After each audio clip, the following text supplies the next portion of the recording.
பொள்ளாச்சி அருகே வீட்டில் தனியாக இருந்த கல்லூரி மாணவியை ஒருதலையாக காதலித்து வந்த நபர் வீடு புகுந்து சரமாரியாக கத்தியால் குத்தி கொலை செய்த சம்பவம் பெரும் அதிர்வலைகளை ஏற்படுத்தியுள்ளது.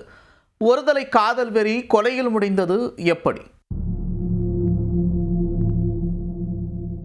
பொள்ளாச்சி அருகே உள்ள வடுகப்பாளையம் பொன்முத்து நகர் பகுதியைச் சேர்ந்தவர் கண்ணன்.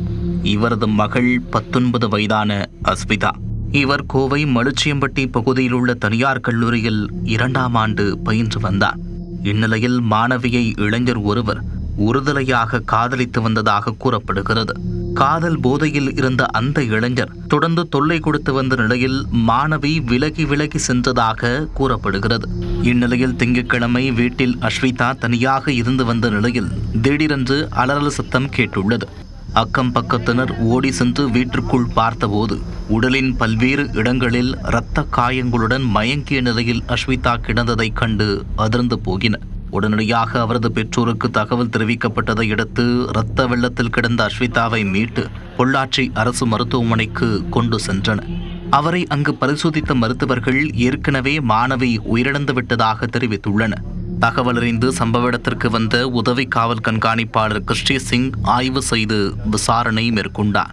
அந்த பகுதியில் உள்ள கண்காணிப்பு கேமரா பதிவுகளை போலீசார் ஆய்வு செய்து வந்தனர். வடுகபாளையம் பகுதியில் இந்த சம்பவம் பெரும் பரபரப்பை ஏற்படுத்திய நிலையில் கல்லூரி மாணவியை குத்தி கொலை செய்த சம்பவத்தில் காவல் நிலையத்தில் சரணடைந்தார். அவரிடம் நடத்தப்பட்ட விசாரணையில் அண்ணாமலை நகர் பகுதியைச் சேர்ந்த பிரவீன்குமார் என்பதும் தெரியவந்தது. இவர் தனியார் நிதி நிறுவனத்தில் வேலை பார்த்து வந்துள்ளார். மாணவி அஸ்விதாவை ஒருதலையாக காதலித்து வந்த நிலையில் அவரது எதிர்ப்பையும் மீறி திருமணம் செய்து கொள்ள வற்புறுத்தியதாக கூறப்படுகிறது. ஆனால் திருமணத்திற்கு மறுப்பு தெரிவித்ததால் ஆத்திரமடைந்த பிரவீன்குமார் வீடு புகுந்து மாணவியை சரமாரியாக குத்தி கொன்றது விசாரணையில் தெரிய வந்தது.